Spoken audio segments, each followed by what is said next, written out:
Although there is a lot of crying in nursing school. There's a lot of crying in nursing too. I'm sorry that that's not going to stop once you get the job, actually. Okay. So, I know. I mean, it's a good job, but it's a hard job. Okay, that's not what I wanted. Edit the test.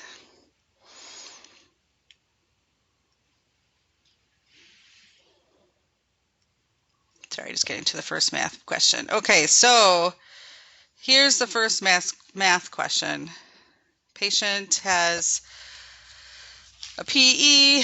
They weigh, I'm writing all over other pieces of paper. Okay, they weigh 78 kilograms. And then we have the concentration of the bag and the concentration of the vial. And this question is asking us to calculate the bolus dose that we would give in the beginning. So the patient is getting a one-time bolus of 20 units per kilogram. So they are 78 kilograms times 20. That's what their bolus is going to be. Excuse me. So 78 times 20 is 1,560. That's how many units they need. But we need the milliliters, and so we will take that from the vial of heparin, because we're going to push that in a syringe, and that's 1,000 units in 10 milliliters. So we want to get rid of the units in 10 milliliters. So then we'll end up with milliliters as our answer. So 1,560 times 10 is 15,600 divided by 1,000 is 15.6. So that's the first one. And then this same patient who weighs 78 kilograms now has to start their initial infusion. So it's the first thing. Start the patient at 10 units per kilogram per hour. So they weigh 78 kilograms times 10 units per hour. So that means they weigh 780.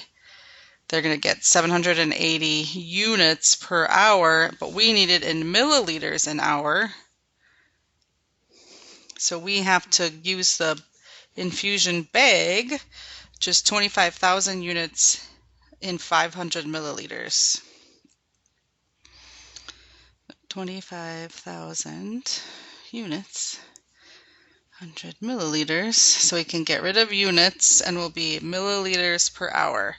So 780 times 500 is 390,000 divided by 25,000 is 15.6 milliliters an hour.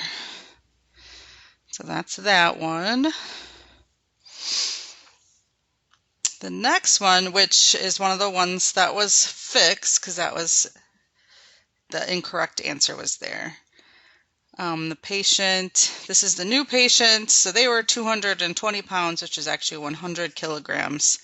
And we want to do another initial bolus, so that means we're using the vial. And the initial bolus is 20 units per kilogram. So it's 20 times 100 equals 2,000. So they're going to get 2,000 units, and we need to know the milliliters that they're going to get, and this is the vial we're using. That's 1,000 units in 10 milliliters. So 2,000 times 10 is 20,000 divided by 1,000 is 20. So they're going to get 20 milliliters as their bolus. And then the same patient that weighs 100 kilograms is now going to start their heparin drip at 20 units per kilogram per hour. So that's 20 units per kilogram per hour. So that's 2,000 units per hour. And now we have to use the bag because that's what we do the infusion at. So that's 25,000 units and 500 milliliters. So that's 25,000 units and 500 milliliters. We can cross out the units and are left with milliliters per hour.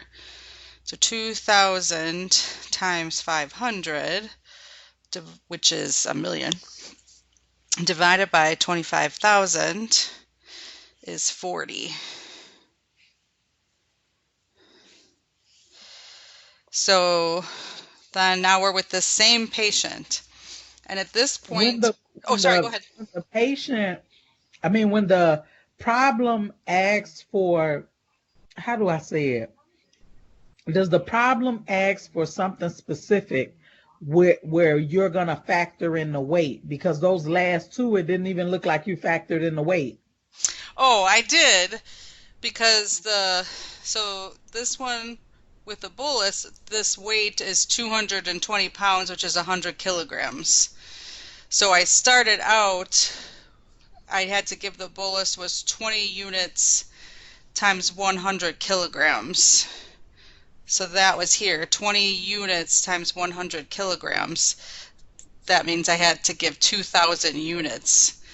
And so I took that out of the vial, and that was the dose that I had to give. And then this one, the rate was 20 units per kilogram per hour. And so this is the units per hour I had to give, and that's the bag.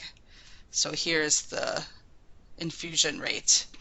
So you'll always have been given the weight and the standard weight-based protocol orders, and then the last sentence will tell you what you're actually supposed to figure out. So we calculated with this new patient their bolus dose that's pulled from the vial, and then their initial rate when it was started at 20 units per kilogram per hour. And then the last math question was this same patient who weighs 100 kilograms. They are currently getting 30 units per kilogram per hour. That's what they're currently running at. And it was time to have their PTT drawn, and the result was 75. And we have orders here that says if the PTT is greater than 70, then we would decrease the heparin drip rate by 5 units per kilogram per hour. So the patient is at 30 units per kilogram per hour, and we have to drop it per our orders by 5 units. So we will be at 25 units per kilogram per hour. So that's 25 units times the 100 kilograms that the patient weighs per hour.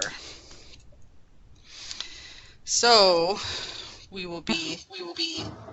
Would you be willing to give us a couple of practice questions just surrounding this? Sure. Just a few. Sure, I can do that. So then we're going to be at 25 units per 100 kilograms per hour. So 25 times 100 is 2,500 units. And then this is the infusion. So we need the bag.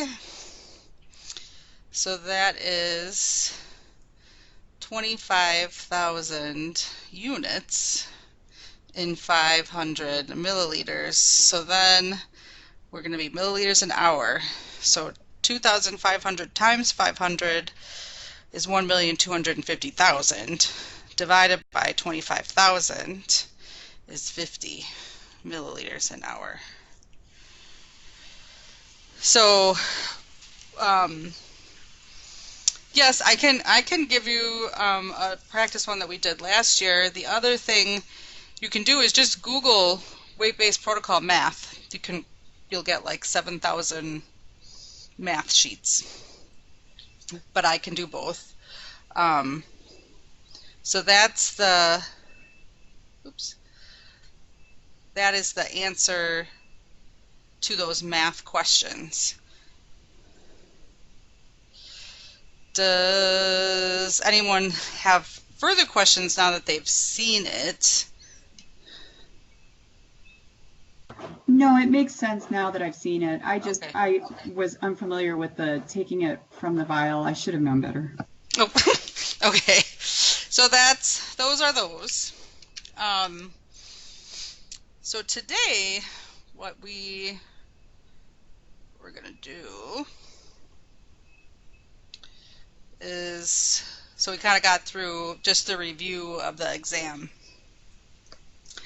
We're getting towards the end of the semester here. Lucky for you, the Tuesday group, because you guys got like an extra week. So we do have time built into next class for, whatever we don't finish today and for more review, which will be nice. Next class is when you're gonna get, at the end of today, your medication that will be part of this discharge medication project, which, oh, thank you, Angelique. So the only person I don't have is Marissa. So Marissa, if you're here, please announce yourself. Okay, so what I wanted to do for the discharge medication project is, what it's supposed to be is you preparing to tell a patient about a medication. And we've been kind of trying to do that this whole semester by telling the patient what the medication is for, by being sure they understand what possible side and adverse effects are. So if they have this side effect, how do they deal with it? And if they have this adverse effect, how will they know they have it and when should they call? That's like the main things, main directions. So, and you will get this on a piece of paper, so you'll know the criteria is you will be given a medication and you will explain how to take it. So what are the administration directions? You will tell the patient what it does. So what's the mechanism of action? And then what are the common side effects? And how can the patient deal with them? Sometimes there's nothing that you can do, just to let them know that that's possible and they kind of have to deal with it. Or sometimes there's little things they could do.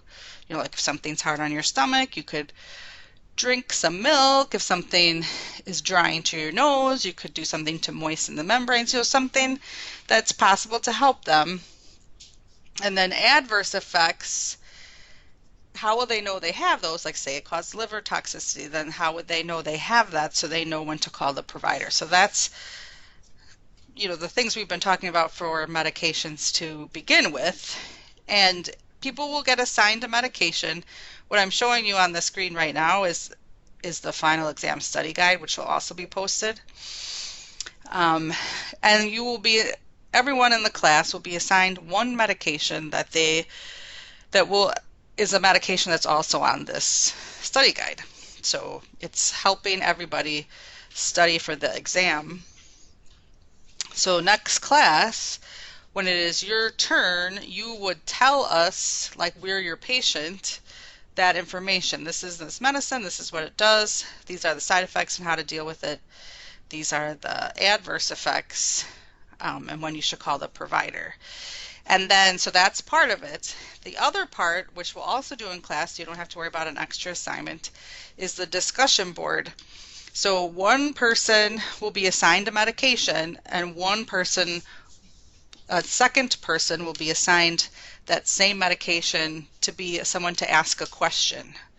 So essentially you have to get ready to be knowledgeable about two medicines. So say I'm the person, it's my medication, I'm going to tell you all about acetaminophen. So I explain it, what it does, side effects, adverse effects. And then somebody else will be assigned to ask me a question about it that I have to answer. So the person that's asking a question has to know a little bit about the medicine too in order to ask a question. So that is the assignment. And then we're all listening together, so it's a way that we can kind of help study for some of the medications that are on the final. So we have time, because there's no quiz or exam next class, we have time to finish whatever material we don't finish today. We'll do the discharge assignment with discussion together as a class, and we'll do the practice ATI version B. Because then on the 18th, well, we're in Wauwatosa, not Bayshore, but on the 18th we will have the ATI exam, so I'll divide you in groups, and then on the 25th is the final exam. So in terms of points, on the 11th, the discussion board and the discharge assignment, those two assignments equal 15 points. So you have the opportunity by being prepared for that assignment to get 15 points. The ATI is worth a possible 90 points, and the final exam is worth 200 points. So again, the ATI, you'll be separated into groups. I'll tell you where you are to go. You will take the exam in a room with me. We have to divide into groups just to provide for social distancing. And then the final exam you'll take at home over the computer. So that's the rest of the weeks that we have left. And I will post the final exam study guide so that you have it. Oh, so Brianna is asking about the ATI points allocation. So there's a level 1 and a level 2 based on your percentage. So if you get a level 1, you will get the full 90 points. And that means on the ATI exam, you have to score between 85 to 100%. Then you will get the full 90 points. If you get level 2, that means your score is between 71.7% and 83%, and then you will get 72 points. If you are below 71.7%, then you do not get any points. You get 0 points for the ATI. So that was when I went over the practice ATI. There were certain ones that people got wrong, so I just wanted to be sure that I went over some of those points, or at least give you some references for some of those things. In terms of medication errors, the rule for ATI is that the patient has a full hour. So say the dose is due at 8 o'clock, there's an hour leeway, but that means it's 30 minutes before and 30 minutes after. So if the medication was due at 8, then it has to be given between 7:30 and 8:30. So it's not an hour before, an hour after, it's 30 minutes before and 30 minutes after. So just be sure not to make that mistake. And then the other question, the way we talked about it in class, is that if you make an error, you have to let everybody know who's in charge and assess the patient to be sure that there's no harm to them. And then the incident report has to be filled out, but that's separate because that's for the hospital risk management department. And for that, the nurse really has a full day to get that together. So there were a couple questions on the practice ATI that was asking you to say what to do first. And the first thing is always assessment of the patient. So I think one of the questions on the practice ATI was someone got metformin instead of metoprolol. So the question was centered around what assessment should be done because they got that mistaken error. So you would want to check their blood sugar because they're not normally someone that gets something for their blood sugar. And then obviously you're going to inform the provider right away. So that's the next step. But if you gave somebody a medication for their blood sugar that they've never gotten before, the provider is going to want to know what their blood sugar is so they can do something about it if it's gone lower. There was a second one that was just like it, about somebody that got a blood pressure medication instead of what they were supposed to get. And again, the answer was assess that person first, assess their blood pressure, and then inform the provider. So in the ATI book, because if you actually like follow it'll tell you which area to review if you got something wrong. This is the order you're supposed to do things in. You'd make an error, you assess the patient, inform the provider. They have informed your charge nurse, and then fill out an incident report. There was a question about immunization schedule. So we talked about immunizations in general, but not the schedule. So I just posted some of these easier to read immunization schedules so you can see in the first year of life, there's a lot of immunizations in the beginning, and then it kind of spreads out. So I just put that there for a reference.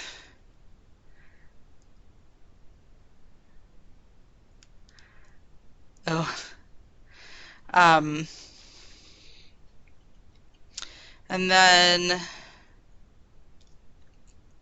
let's see.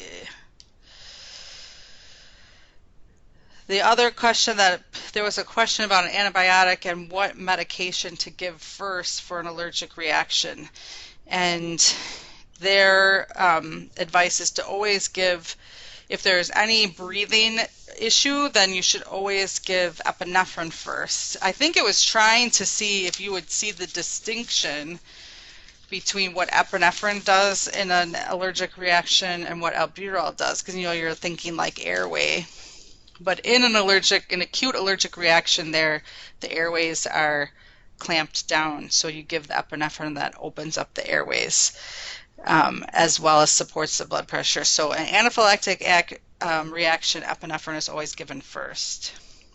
And then I put common medications that we've talked about and their antidotes. Just to kind of have that ready available to you, because that is always usually a question. And then they always seem to ask a question about mannitol, and we don't really talk about that anywhere specific. It's not really in our textbook either. Mannitol is an emergency medication that's given if a patient has acute intracranial swelling. So if they had like some kind of head injury, the way that works is obviously the brain is a closed space. So if you have swelling in there, the risk is that you'll actually injure the brain because it doesn't have anywhere to go. It'll actually herniate itself. So you can very quickly pull fluid out of the brain to bring the swelling down by giving mannitol, which is actually a super heavy sugar. So you give the person mannitol and it pulls fluid out of cells really fast, so that the swelling goes down. But the issue is now you can cause fluid overload for that patient. And so the question of what is the thing that you need to assess the most, or what do you fear is the complication, is always signs of heart failure. So it was like lung crackles or something like that. Slide 6. Sure. These are lists of antidotes. So 6 and 7 are antidotes. So, and this I attached to the calendar in our Outlook thing so that you can have these. When you go and take the test, ATI Test B, I'll also look through again and see if there was things that you commonly got wrong. We won't be able to meet again before then, but I can at least send you something like this again in case there's reminders that people need. Some of the things that people got wrong were medications we hadn't talked about yet, so it wasn't something, obviously we're going to talk about them now. So that was that. Get rid of that. And then we will go on to, if we look at the schedule here, we'll start by talking about osteoporosis. We probably won't finish this, but at least we'll get as close as we can. So let's start with osteoporosis.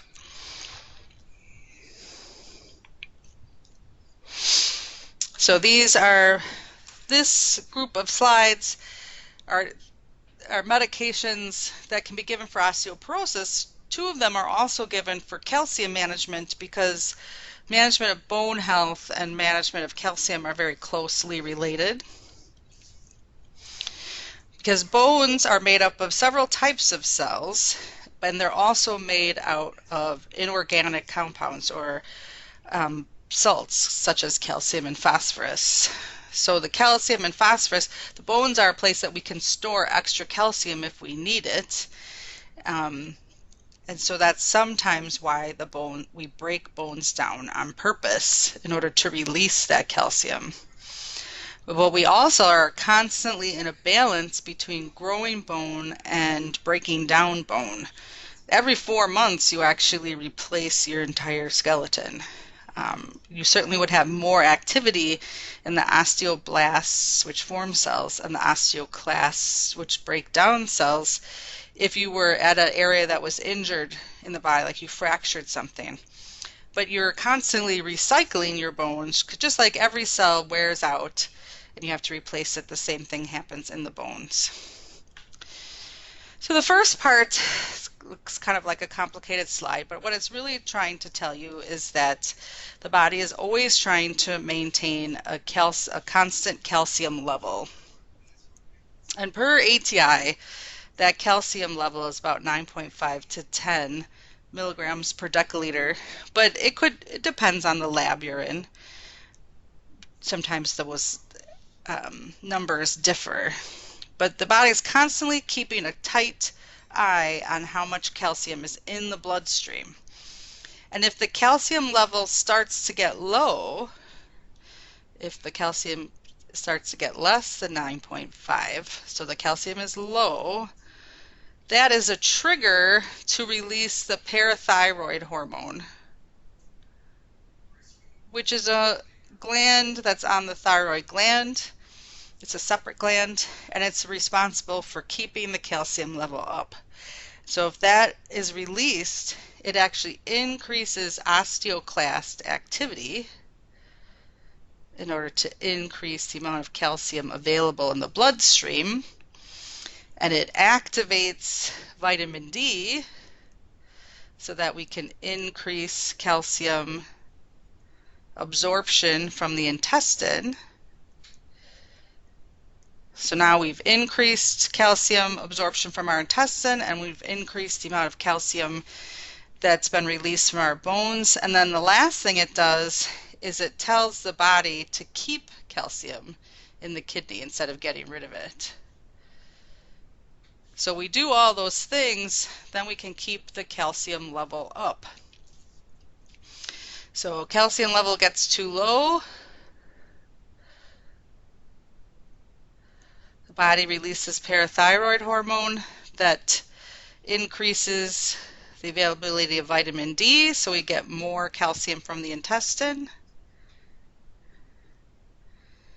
It increases osteoclast activity, which are those bone-eating cells, to release calcium from the bones, and then it tells the kidney to save calcium.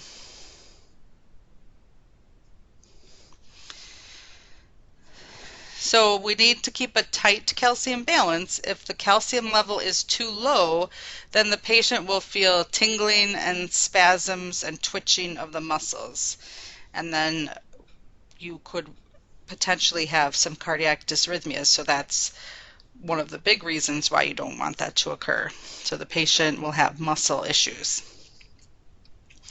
If the calcium level gets too high, they tend, what I always learned was it's bones, because they're usually affected, moans, groans, and stones. So they have increased abdominal pain from constipation. So that's the groans. The moans is their head hurts and they're depressed, and stones, they're more likely to get kidney stones. So that's why we want the calcium to be in a good balance. If the calcium level is low, we can replace the calcium.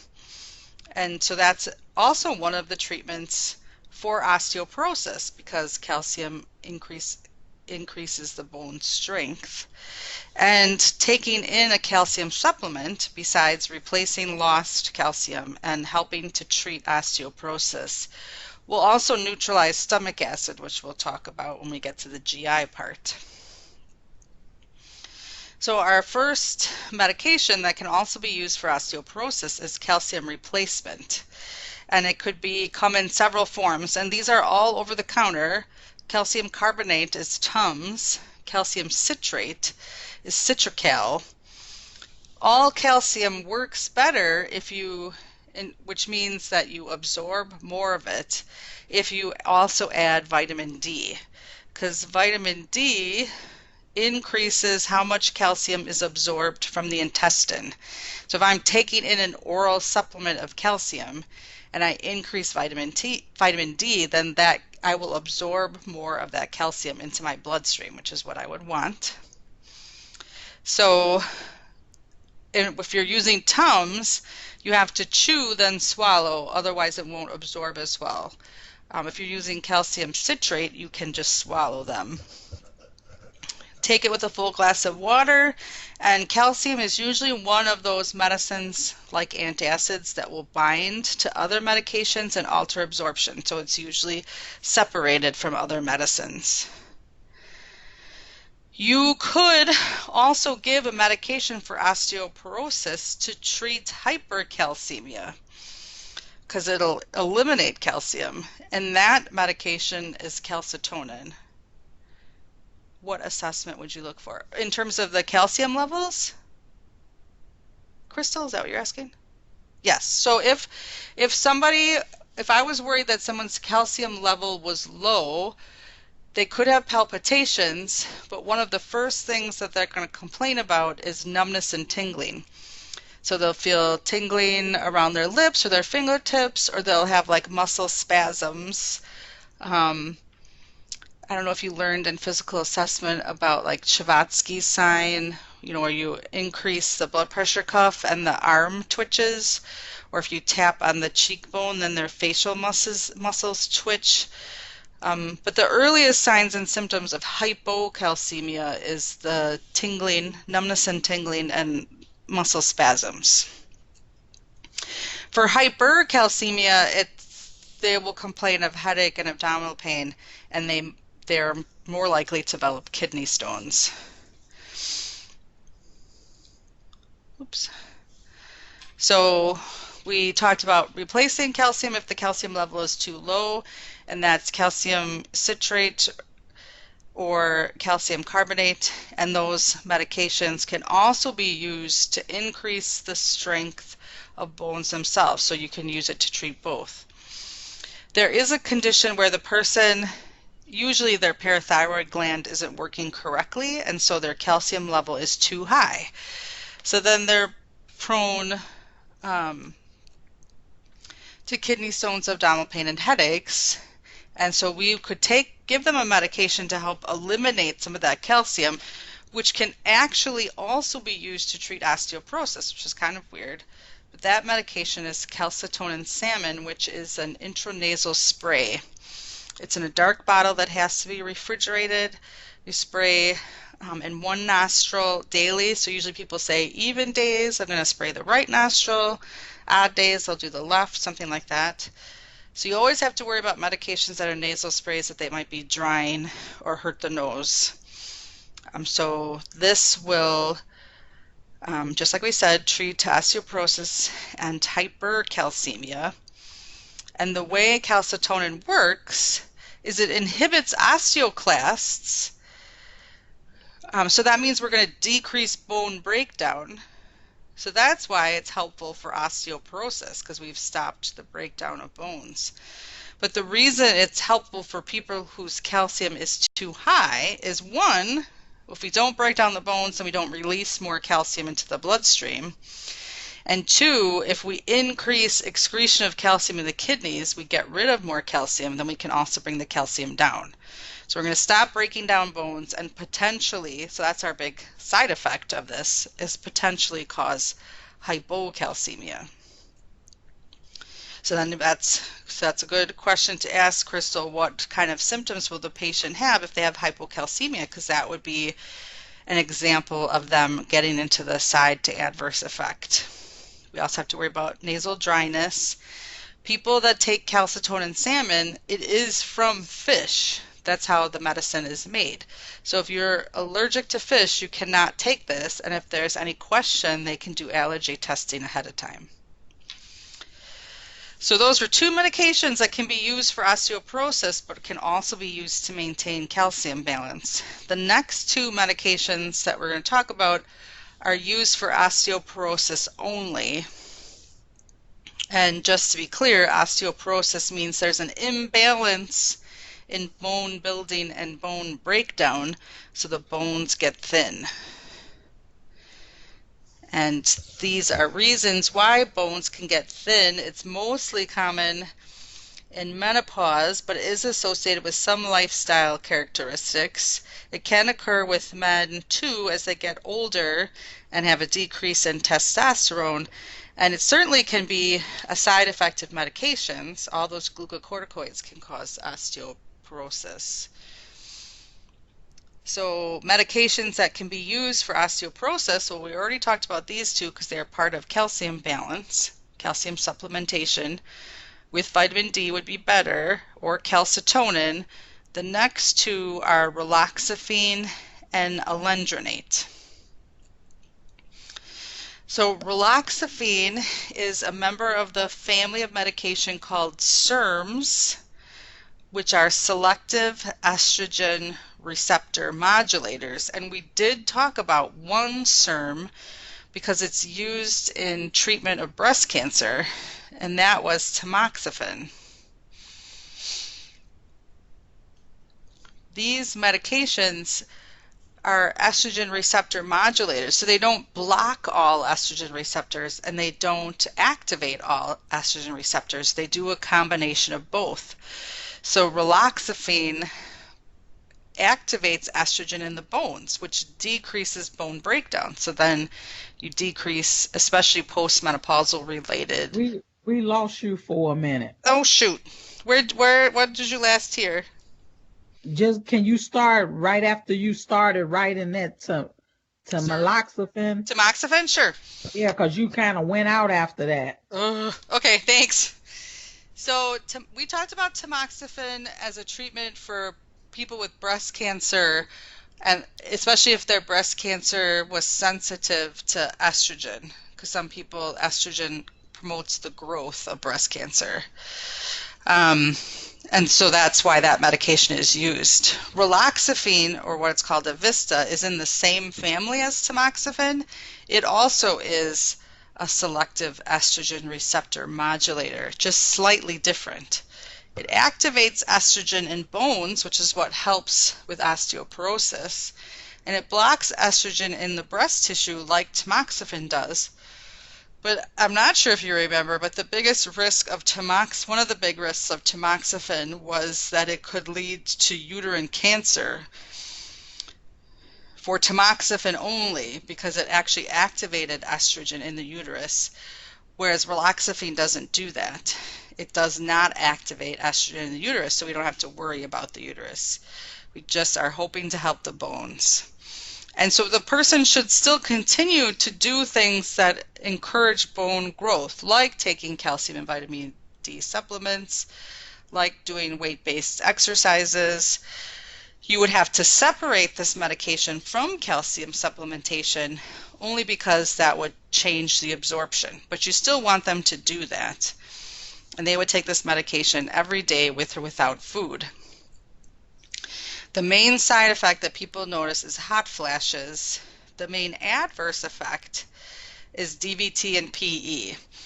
And so DVT is deep vein thrombosis, which we've talked about last class, and then obviously when we were talking about this test, that the symptoms of a DVT would be unilateral leg swelling, potential pain and redness to the back of the leg on the calf muscle. And a PE is a clot to the lungs, a pulmonary embolus, so the patient would feel short of breath. They might be hypoxic, they might cough or cough up blood, or be tachycardic. And then this is a pregnancy category X medicine. And the last medication that we'll talk about before we take a little break is bisphosphonates. That's a family of medication for osteoporosis. And this can be used for all types of osteoporosis, not just postmenopausal women, but also for men or for people that develop osteoporosis after being on medication. And all of these medications end with dronate. So our prototype was the first medication that was started in this group is alendronate, which is Fosamax. I think on the ATI they used, although they mentioned alendronate in the actual module, they use risedronate in the question, but it ends in dronate, so try to remember that. That's Actonel. There's several types, several kinds. And what this does is decreases the number and action of osteoclasts. And because osteoclasts break bone down, then you can increase the strength of the bone. The biggest problem with all bisphosphonates is the possibility of causing esophagitis, which is inflammation of the esophagus, which could even lead to esophageal ulcer bleeding. So in order to take this medication, you have to take it first thing in the morning before you eat or drink anything else with a full glass of water, and then the patient must remain upright for at least 30 minutes, and that means sitting or standing, to be sure that, with gravity, that the medication does not reflux back into the esophagus to protect the patient's esophagus. And then, just like we said, we want the patient to have calcium supplements, but not during the time that they're taking this medication, because that would decrease absorption. And I think that was actually an ATI question too, because it was like, oh, this medication causes esophagitis, and it suggests taking it with milk, which you would not do, because obviously that would decrease absorption. This side effects. Oh, go ahead. How long after you take the meds can you eat? 30 minutes. 30 minutes, okay. Yes.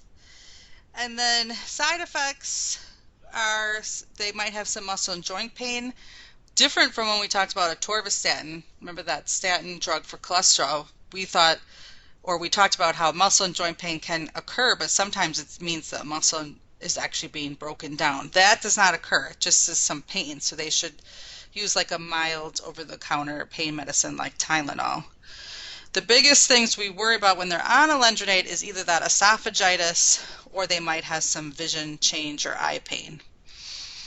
So that's the osteoporosis medication. It's almost 2 o'clock, so we'll take a break until 10 after 2, and then we'll start with the medications for glaucoma, which everybody should now have, hopefully. Or no, as this says slides, we should be good. All right, so we'll be back at 10 after.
I was muted. Can you hear me now? What a doofus. Okay. All All right, well, let's go back to starting glaucoma. Okay, now we're in business here. Okay, so before we talk about the disease process, I was just reviewing what is the proper way, thank you guys, what is the proper way to instill eye drops? And in terms of medications for glaucoma, it's very, very important that after the medication is given, that you either do this or instruct the patient to put gentle pressure on the nasolacrimal duct so that there is no systemic absorption. So here's the inner eye, and that duct drains your tears into your nose. So this is the gland that makes your tears, and it goes across your eye, drains in the inner eye, and then it goes in your nose. That's why your nose runs when you cry a lot, if you may notice. So when you're giving someone a medication that's specifically for their eye, have the patient put pressure on this duct so that the medication doesn't go into the nose and get absorbed, because we just want the medication to affect the eye itself, because the medications for glaucoma can have some side and adverse effects if they get absorbed systemically. So that is a very important part of giving glaucoma medications. And glaucoma means that the the fluid in their eye is not draining correctly. And so they get pressure in their eye, and the pressure can go backwards and build up and affect the optic nerve, leading to blindness. And this can either happen over time from different chronic health problems, or can be an anatomic issue.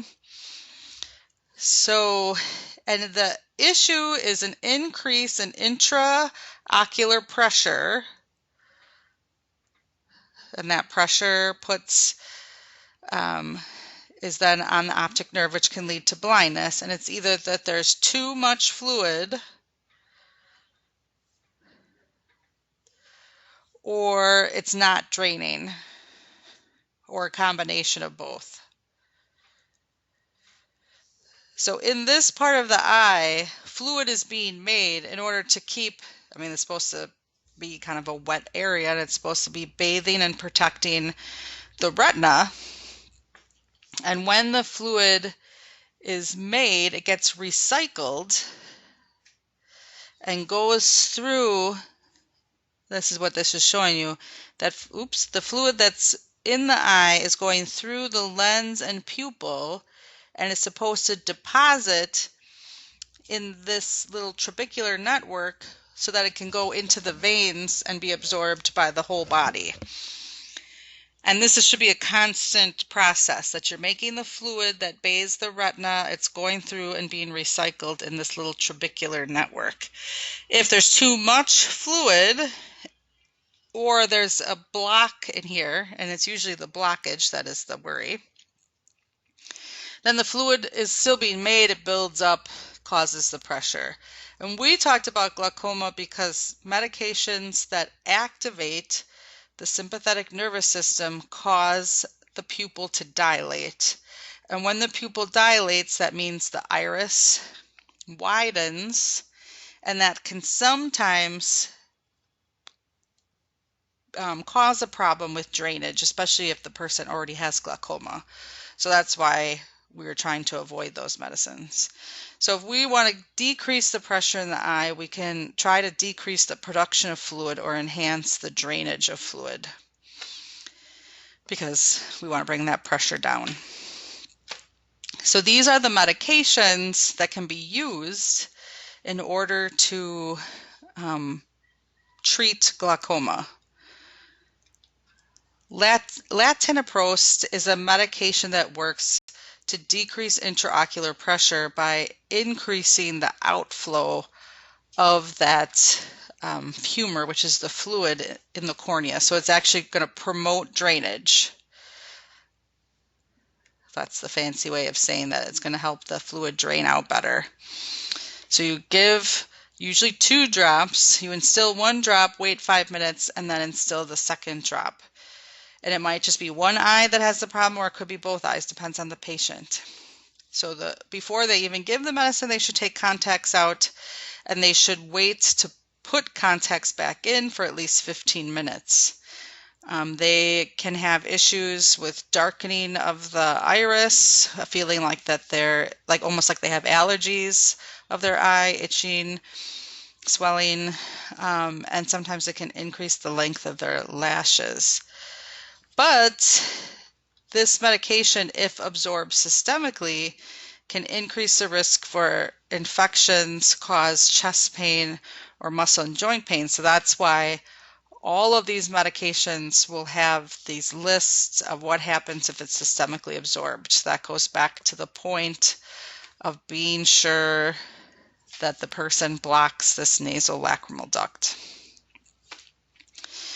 The other medication is Timolol. So this should be an alert to you that this medication is a beta blocker. It's just that this is a topical beta blocker that's supposed to go in the eye.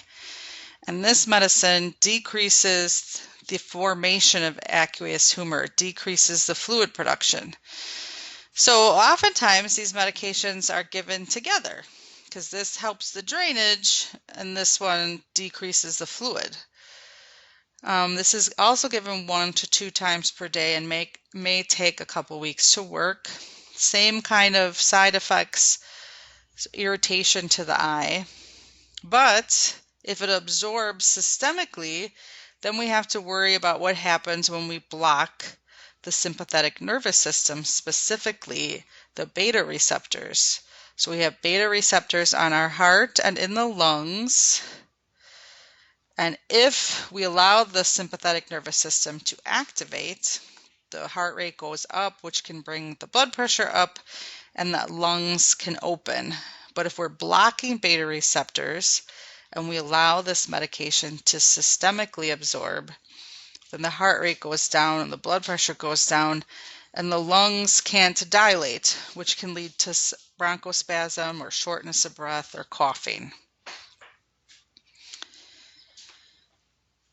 Pilocarpine is another medication that can help. This causes pupil constriction so that it opens up and promotes drainage. So it is a cholinergic medicine. It acts like acetylcholine on the pupils. So if we activate the parasympathetic nervous system, that causes the pupils to constrict. That's what this medication is doing.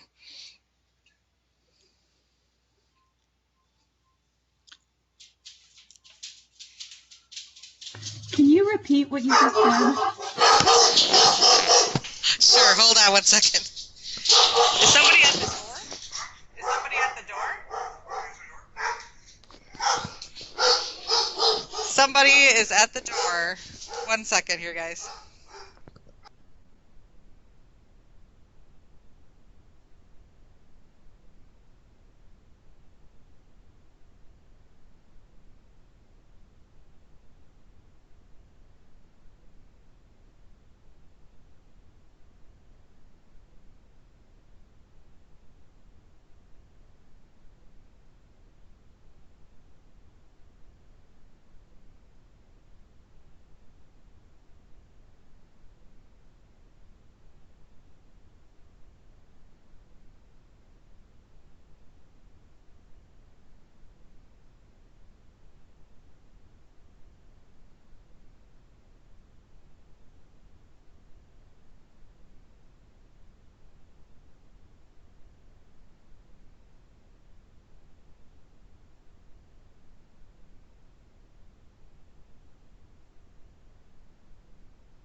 Okay, I'm trying to get him to calm down. I think that might have happened. Okay, so I'm sorry, what was the question about what happens? What does this pilocarpine do?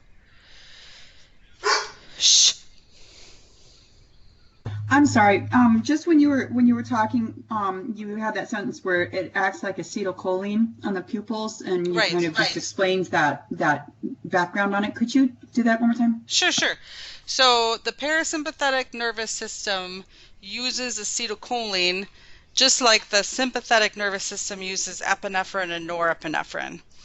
So if we have a medication that acts like acetylcholine on parasympathetic nervous system receptors, then we'll have those kinds of responses. So if we just give this medicine topically, then we can cause constriction of the pupils, because that's what happens if the parasympathetic nervous system is activated. So that does promote drainage, so that's good. The side effect is a headache, and we already know that if the pupils are constricted, then we can't see very well at night, and we won't be able to see very far away, so people will have some issues with their far vision. But we don't want it to systemically absorb, which if it does will cause the symptoms that we get when we activate the parasympathetic nervous system, like a decrease in heart rate, an urgency to urinate because that causes the bladder muscle to contract, and then potential cough or bronchoconstriction because we aren't going to allow the lungs to dilate as easily. The other issue is that when someone has glaucoma and you have their pupils constrict, you can sometimes cause retinal detachment. So if the retina detaches from the back of the eye, then for the patient, they'll either see like floaters in the back of the eye, or it'll be like a curtain has dropped and then they won't be able to see. So you have to be careful with these medicines. So it's just typically why people are more likely to use latanoprost and timolol than medications that are cholinergics. The other medication that is also a cholinergic is called Phospholine, and it causes the pupils to constrict, but in a different way than pilocarpine does.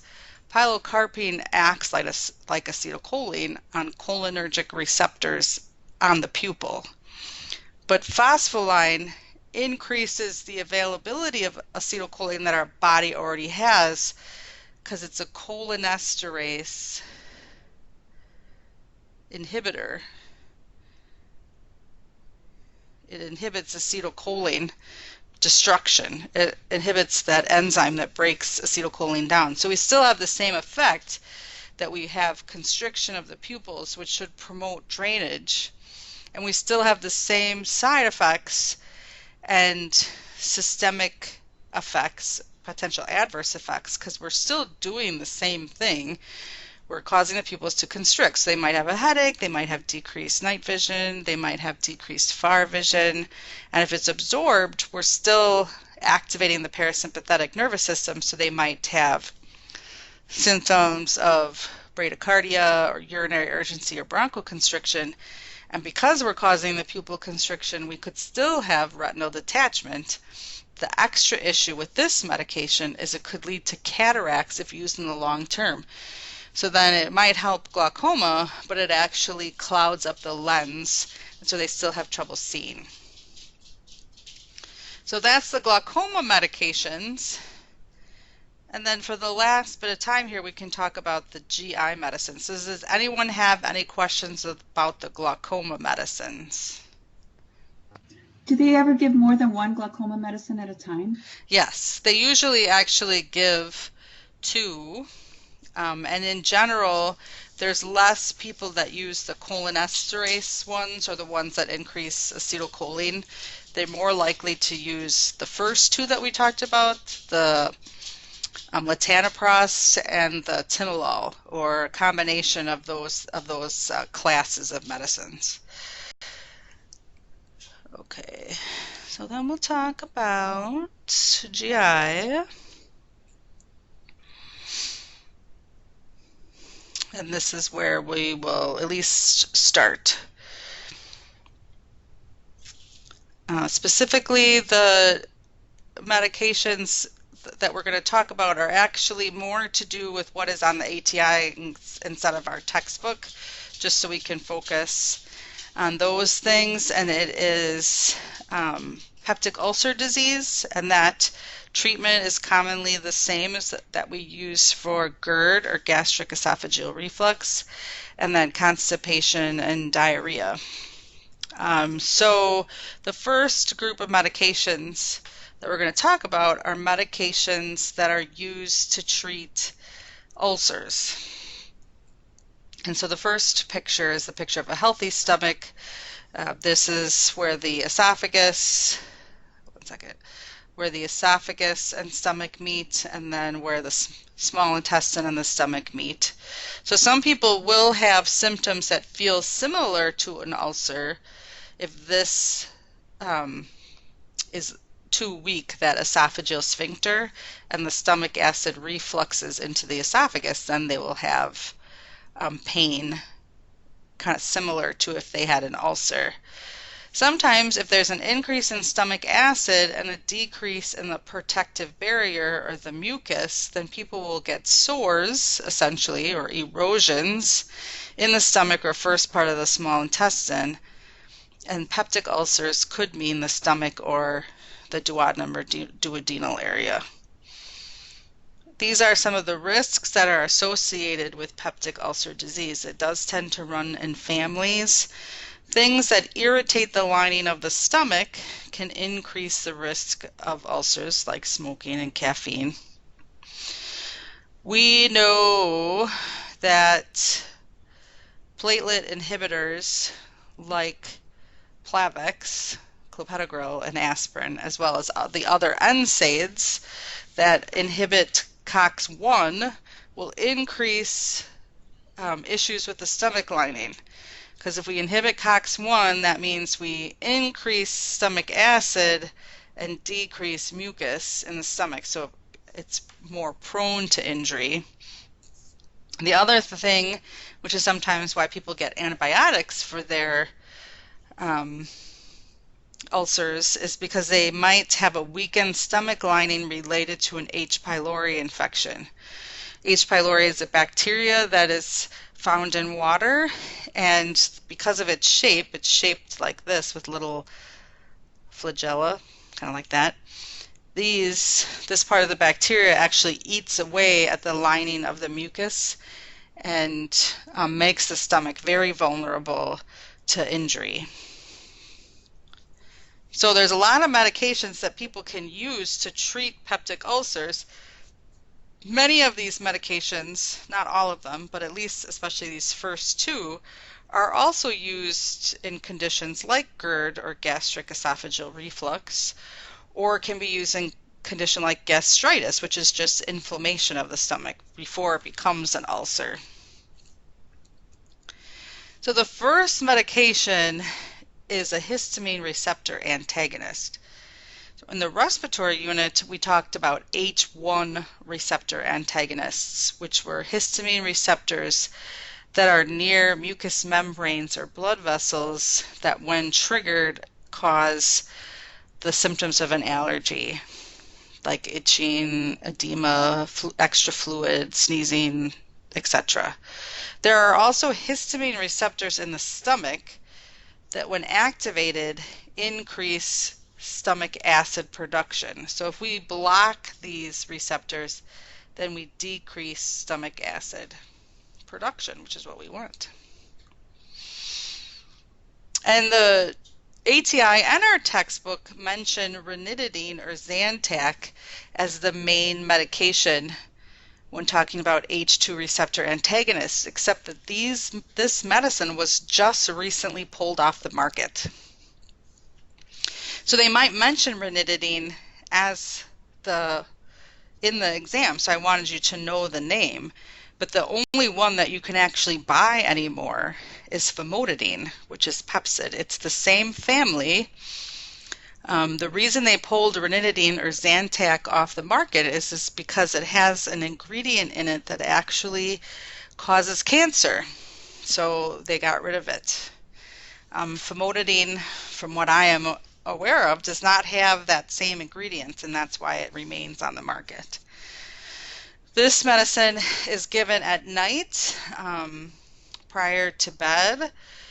You can give histamine H2 receptor antagonists in an IV form for the treatment of an acute stress ulcer or a bleeding ulcer. You do need to monitor liver and kidney function. One of the rare effects of these medications is potential hepatotoxicity or liver disease. So we know that's the dark urine, light stools, yellowing of the skin, abdominal pain, especially in the right upper quadrant. Some of the other side effects, diarrhea, constipation, headache, nausea. It can cause breast growth in men, which is what gynecomastia means. I don't know why, but that does occur. The more rare issues are a decrease in red blood cells and white blood cells, and like I said, the liver dysfunction. Proton pump inhibitors, or PPIs, is the next group of medication, and there are many of those as well. You can buy a lot of them over the counter now when you couldn't before. Our prototype is omeprazole, which is Prilosec. And what this medication does is it binds to proton pumps on the lining of the stomach so that you can't produce hydrochloric acid. So just in case you're curious, the proton pumps in the stomach exchange potassium for hydrogen. And you need hydrogen to make hydrochloric acid in the stomach. So if you bind to this pump, then you can't make that switch for potassium and hydrogen, and so you decrease acid production. So this medication is usually given before breakfast on an empty stomach in the morning. It's a capsule, which you should not open, chew, or crush. Same kind of GI type of effects. The more important risk factors are it does change how your stomach absorbs some electrolytes, especially magnesium, but also calcium. And so the patient is at an increased risk of osteoporosis and a low magnesium level. And because it's changing the acid content in your stomach quite a bit, it does change sometimes the balance of bacteria in the rest of your bowels and can increase the risk for C. diff. It can cause a decrease in red blood cells too, which can promote anemia. So these are the biggest issues to worry about. The other problem is that it takes a while to work. So if I had issues with my stomach, I could take an H2 receptor antagonist and feel better, in several hours I would notice a difference. But if I took a PPI, like omeprazole, I won't have the true effects of the medication for several weeks. It can take 4 to 8 weeks for this medicine actually to feel like it's working. If you look on the box, if you would buy one of these over the counter, it would say, like, if you're using it beyond this time period, that you should talk to your provider. And that's probably true. I mean, if you still need it beyond that time period, like you still have symptoms, then there might be something that needs further workup. And you really shouldn't take these medications forever, because it's not like they don't have problems, that they can cause over time. The next thing you can use for gastritis or stomach ulcers is something called a mucosal protectant. So this medication really doesn't have many side or adverse effects because it's not meant to absorb. The only thing it's doing is it's sort of melting and protecting the stomach, creating a barrier. So you're supposed to take it on an empty stomach and not take other medications with it at least 2 hours before and after, so that you have this protection to the stomach, protecting the stomach from your own acid. So this medication is usually taken 4 times a day to help with that. The other option is antacids. So you're taking medication that is supposed to bind or buffer the acid. And there are several. Aluminum hydroxide is our prototype, which is a medication that will minimize acid or buffer acid. and it is a little bit better in terms of constipation, more likely to not cause too much of a change in your bowels. Calcium carbonate, which is Tums, can be given. There will be some systemic absorption though, so you have to be careful with that if the patient already has high calcium. But potentially that could be just fine, and you would take that and it would buffer the acid. Magnesium hydroxide, which is milk of magnesia, is another medication that can bind stomach acid, but it's associated with diarrhea. Some people use it just because they're constipated. So side effects will range from constipation or diarrhea depending on which one you're using. You should increase your water intake, and you could have an alteration in your phosphorus level. The next medication that is sometimes used for peptic ulcer disease, although not as much anymore, is a prostaglandin analog. So if the patient, for some reason, maybe they have to take NSAIDs because they, for other reasons, they have really bad, I'm not sure if they have really bad arthritis, nothing else is working, or they need to take aspirin or something. You can give this medication, which is similar to those protective prostaglandins that help to decrease acid production and increase mucus. So it's sort of balancing the fact that those NSAIDs block those prostaglandins. So in this way, it's like you haven't had that effect. So that's called misoprostol. It's not used very much, especially for women. It actually could lead to a miscarriage because it's prostaglandins that also are in charge of of uterus contraction. So it can cause cramping, it could cause more painful periods, or if the person is pregnant, could lead to a miscarriage. So it's not a medication to give to younger women. And it can increase diarrhea and abdominal pain as well.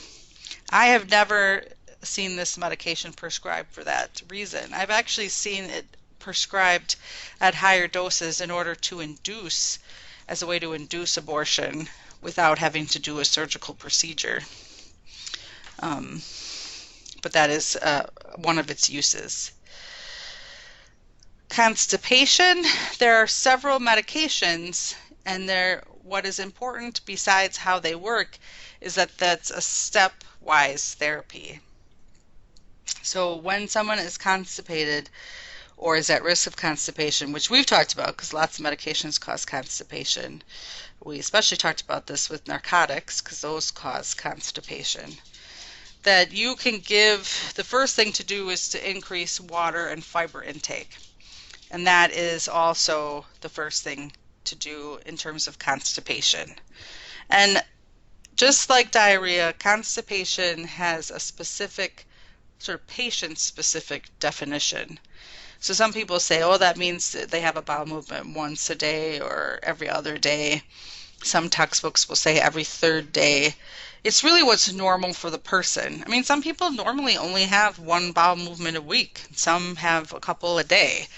It's that the stool itself has a normal consistency. It's not too dried out, and that the patient doesn't feel like they're bloated, that they're passing stool normally for them to be comfortable.